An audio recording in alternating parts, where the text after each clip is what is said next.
Hi everyone, here presents what has India achieved in its G20 presidency, five key takeaways encompassing roaring success of New Delhi G20 Summit. Vasudeva Kutumbakam, one art, one family, one future. So under Indian leadership, G20 stands forever as it witnessed the inclusion of the African Union into the bloc, setting the stage for more reforms in global multilateral organization. Yesterday we have already discussed that African Union now became part of G20. India, which shares cordial ties with both the West and Russia, has rightfully overaged its unique status for the global good. And the five key takeaways from the New Delhi G20 Summit. So we have to remember these five key takeaways from exam point of view also. First, we already seen inclusion of the African Union. Under India's presidency, G20 became G21, paving the way for the African Union to have a seat in the elite table. Yes, now G20 becomes G21. So 19 countries plus two union. That is what? European Union and African Union.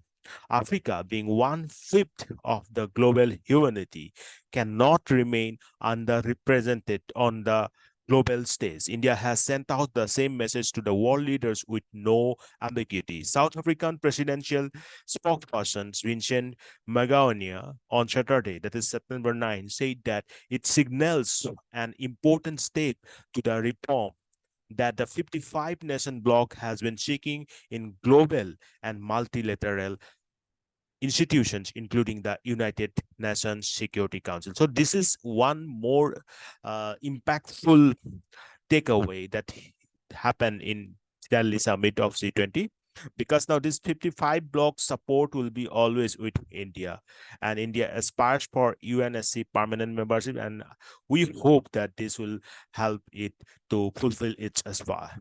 The next takeaway is that India, Middle East, Europe economic corridor. Yes, one economic corridor is being initiated, that is India, Middle East, Europe economic corridor. On the eve of the 10th anniversary of China's Belt and Road Initiative, a significant development unfolded.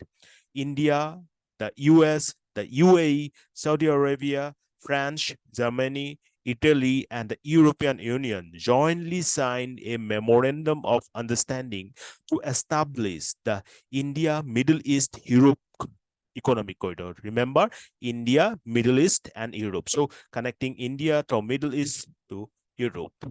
So that is IMEEEC. Now, this corridor aims to foster the economic integration and connect Asia with Europe, and presenting a strategic challenge to President Xi Jinping's Belt and Road Initiative. Remember that this economic corridor, that is India, Middle East, Europe economic corridor, will help to foster the economic development, or you can say integration of Asia with Europe. And that also present a strategic challenge to the BRI initiative of our you can say the President Xi Jinping's, the hostile, our most hostile country, China. In that case, obviously, we cannot say it directly, but we all know what is happening beside this BRI. Then let's come to the next one, G20 Joint Declaration. This is the third takeaway. In a diplomatic triumph, India achieved a unanimous New Delhi Leaders Summit declaration on all the developmental and geopolitical matters during the G20 Summit's opening day. Despite differences over the Russia-Ukraine conflict, negotiators from India worked tirelessly, bridging the gaps between the Western Bloc and the Chinese-Russian faction. Bilateral meetings held by the Prime Minister Narendra Modi with the leaders like Joe Biden, Rishi Sunak, Olaf Scholz, and Fumio Kishida on the G20 sidelines contributed to this consensus. Yes, these bilateral meetings of our Prime Minister Narendra Modi with the leaders like US President Joe Biden, Rishi Sunak, Olaf Scholz, and all the Fumio Kishida, these bilateral meetings actually help to develop this consensus. And even Russia also praised that this declaration a kind of a balanced one, means no criticism of any country. Then fourth takeaway is that consensus on climate change. Yes, in this G20, Prime Minister Modi focused on the climate change issues, how to tackle it, right? While the Russia-Ukraine conflict was a divisive topic at the G20, climate change also posed challenges. However, a consensus emerged on addressing the climate crisis, signaling a significant victory for India and the world.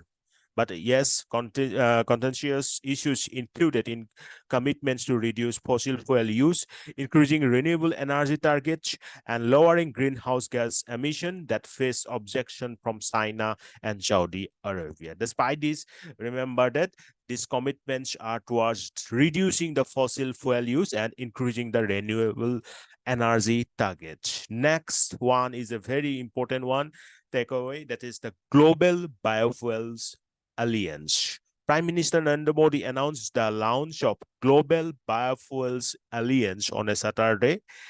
19 countries and 12 international organizations, including the both G20 members and non-members, have agreed to join this alliance. India, Brazil, and US are the alliance founding member. Remember, not just G20 members, India invited the non-members also, right? You have seen that Bangladesh is also joining. So many countries are joining, right? Leaders from the so many non-members countries are also joining. So now this global biofuels alliance is a very, we can say, great initiative in this Delhi summit. India, Brazil, and US are the founding members. You can see here global biofuels alliance initiating members are these are Argentina, Bangladesh, Brazil, India, Italy, Mauritius, South Africa, UAE, and USA. And observer members are Canada and Singapore. Establishing Global Biofuel Alliance is also help India to ramp up the biofuel production capability to means deal with the growing energy demands. Currently, India's ethanol production capacity is 12.4 billion liters. Molasses-based distilleries capacity is 8.1 billion liters. Then grain-based distilleries capacity is 4.3 billion liters. And if you see in the term of percentage of global ethanol production, India has 3%, while US 55 and Brazil 27. So US is leading in this case. Then you can see here that state-run oil marketing companies paid 82,000 crores to distillers in the past 8 years, of which 48,000 crores went to the farmers. And India's E20, ethanol 20, blending of ethanol, and the target of 2025, 20% ethanol blending should be happening by this 2025.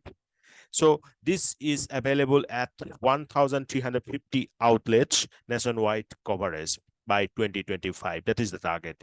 Then India to contribute 25% of global energy demand growth till 2040. So remember, 25% towards global energy demand by 2040.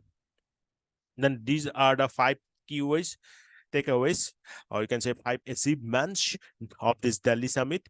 Now, Prime Minister Modi, as we can see here in this picture, that he is passing the gavel to Brazil's Lula as G20 summit closes. Then India will host a G20 virtual meeting at the end of November this year. So with this, we have discussed the 5 key takeaways, and we can say the achievements of India in this Delhi G20 summit or G20 India's presidency. With this, I'm closing this session. Thank you very much.